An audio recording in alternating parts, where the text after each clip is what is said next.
신종 코로나 바이러스가 확산하면서 가짜 뉴스와 허위 정보가 넘쳐나고 있는데요. 이런 가짜 정보들 때문에 시민들의 공포감과 불안감은 더 커지고 있습니다. 정확한 정보를 알고 예방 수칙을 지키는 게 어느 때보다 중요한 시기인데요. 이정윤 기자가 전문가와 함께 이야기 나눠봤습니다. 네, 엄준식 교수님 나와 계시는데요. 교수님 안녕하세요. 네, 안녕하십니까. 교수님 먼저 이 신종 코로나 바이러스의 감염 경로가 좀 궁금한데요. 뭐 신체 접촉만으로도 뭐 감염이 된다. 요즘에 뭐 침이나 대변으로도 통해서 된다. 여러 가지 이야기들이 있는데 좀 어떻게 되나요? 네, 뭐 가장 확실한 전파 경로는 비말이라는 형태의 분비물입니다. 그러니까 우리가 기침이나 재채기를 할 때 이 구강 쪽이나 아니면 그 코 뒤쪽 그리고 기관지에 있던 작은 물방울 형태의 비말이 바깥으로 나오게 되는데요. 이것들을 가까이 있는 상태에서 들여 마시면 감염이 되는 그런 경로입니다. 그런데 이 비말은 보통 1m, 아주 멀리 날아가 봐야 2m 정도이기 때문에 이 공기 전파처럼 그 몇십 미터씩 날아가는 일은 없고요. 대신에 이 비말이 떨어진 환경, 그러니까 테이블이나 문손잡이, 또 뭐 자판, 마우스 이런데 이 비말이 떨어져 있는 경우는 이 비말이 갖고 있는 바이러스를 우리 몸에 이렇게 체내로 진입할 수 있는 계기를 주게 되겠죠. 네. 그런 경로를 통해서 좀 감염이 되는 거고, 이 잠복기가 그러면 어느 정도이고 이 잠복기 기간 중에도 감염이 되는 건가요? 네. 지금 이제 그 중국의 데이터를 보면은 평균 5.2일 정도 증상을 발현하는데 시간이 걸린다고 되어 있고요. 그래서 대부분 일주일 이내에 발병을 하는 것 같습니다. 그리고 95%의 환자가 12.5일 이내에 발병을 한다고 돼 있어서 최대 잠복기는 2주라고 보고 있는데 이건 통상적으로 다른 코로나 바이러스도 마찬가지인 경우입니다. 지금 가장 문제가 무증상기에 감염이 가능하느냐 이게 굉장히 큰 문제 중에 하나인데요. 아직까지는 과학적으로 그 증명된 상황은 아닙니다.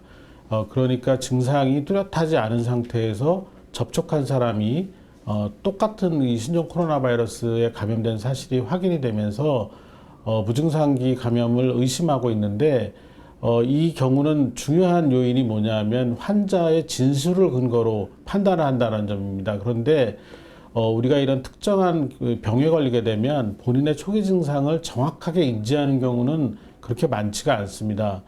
실제로 이 증상과 관련된 이 신종 코로나 바이러스와 관련된 증상을 경험하는 분도 있고 다른 증상을 신종 코로나 바이러스 감염병이라고 착각하는 경우도 있고 심지어는 이런 증상을 전혀 못 느끼는 분들도 있습니다. 증상이 생겼음에도 불구하고 그래서 그 가장 최근의 예가 3번 환자가 세 번째 환자가 여섯 번째 환자와 접촉하는 과정에서 식사 후에 증상이 시작되었다라고 초기에 진술했기 때문에 여섯 번째 환자를 이제 능동감시자로 분류를 했었거든요. 근데 나중에 역학조사를 더 하다 보니까 식사 전부터 관련 증상이 있었다는 게 확인이 되고 이제 그 과정에서 이분이 밀접 접촉자로 분류돼서 자가격리를 했어야 되는데 거기서 빠지게 되는 현상이 생겼거든요. 그러니까 이게 이 환자분들이 일부러 속이거나 이런 것이 아니라 실제로 초기 증상을 감지하고 인지하고 그것들을 확인하고 기억하는 데는 상당한 오류가 생길 수 있다는 점이기 때문에 아직까지는 이 무증상 감염에 의한 전파를 그냥 있는 그대로 다 받아들일 수는 없는 상황입니다.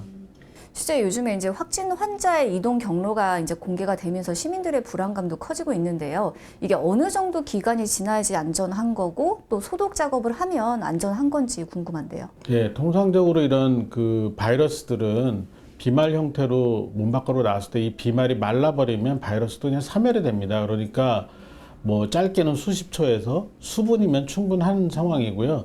그러니까 오랫동안 지속하기가 어렵다는 얘기입니다. 어떤 특별한 환경, 이 비말이 오랫동안 남아있을 수 있는 어떤 환경에서는 뭐 이틀 정도까지 이 비말이 깨지지 않기 때문에 바이러스가 살아있다라는 보고가 있긴 하지만 일반적인 상황은 아니라서 이 환경이 보통 저희가 생각하기에는 뭐 최대 24시간에서 48시간 정도가 지나면 크게 우려할 상황은 아니라고 판단을 하고 있습니다. 그렇게 보시는 거고, 이 추가 확산을 막기 위해선 이게 의심 환자의 이제 조기 발견이 가장 중요할 것 같아요.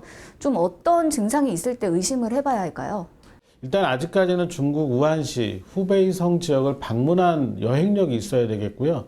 그 상태에서 열이 나거나 기침, 가래, 콧물, 또 인후통 이런 증상들이 생기게 되면은 의심을 할 수가 있겠습니다. 그런데 만약에 우리나라에서 지역사회 감염 유행이 확인이 되는 순간부터는 그 지역을 중심으로 해서 여행력이 없다고 하더라도 이런 호흡기 증상이 있는 경우에는 감별 진단을 해야 할 것으로 생각을 하고 있습니다. 그러시고요. 이 후베이성 방문한 이 중국인 같은 경우에는 이제 아예 입국을 금지하기로 했잖아요. 일부에서는 모든 중국인의 입국을 금지시켜야 된다, 뭐 이런 이야기도 나오고 있는데 좀 어떻게 보시나요? 이 해외 전파 사례를 보면 아직까지는 중국 우한시 후베이성을 다녀온 분들 이외에 다른 지역을 다녀와서 감염이 된 사례들은 보고가 되지 않고 있습니다. 그러니까 아직까지는 이 중국 내에서도 후베이성 중심으로 방문력을 확인하고 그 방문력이 있는 경우에 감별 진단을 하는 것이 맞다고 보고 있고요. 그렇지만 중국의 유행 양상이 커지고 지속이 되면 분명히 다른 지역에서도 지역사회 감염 유행이 확인이 될 거고, 그런 경우에는 그 지역을 방문한 그 여행력이 있는 경우에 역시 마찬가지로 감별 진단의 대상으로 삼아야 될 것으로 생각을 하고 있습니다. 이 시민들의 이제 반드시 지켜야 할 예방 수칙이 중요할 것 같은데, 마지막으로 좀 어떤 수칙들 지켜야 할까요? 가장 중요한 것은 손위생입니다. 그러니까 손을 흐르는 물에 비누를 이용해서 40초에서 60초 가량 충분히 구석구석 씻는 그런 손 위생이 중요하겠고요. 그렇게 흐르는 물을 사용할 수 없는 경우에는 최근에 손 세정제들이 아주 잘 개발이 돼서 보급이 되고 있습니다. 이 손 세정제를 이용해서 충분한 양을 손에 바르고, 마찬가지로 손 구석구석을 이 손 세정제가 완전히 마를 때까지 충분히 닦으면 이런 그 신종 코로나 바이러스는 충분히 사멸되거나 없어지기 때문에 이 손위생을 지키는 게 가장 중요하겠습니다.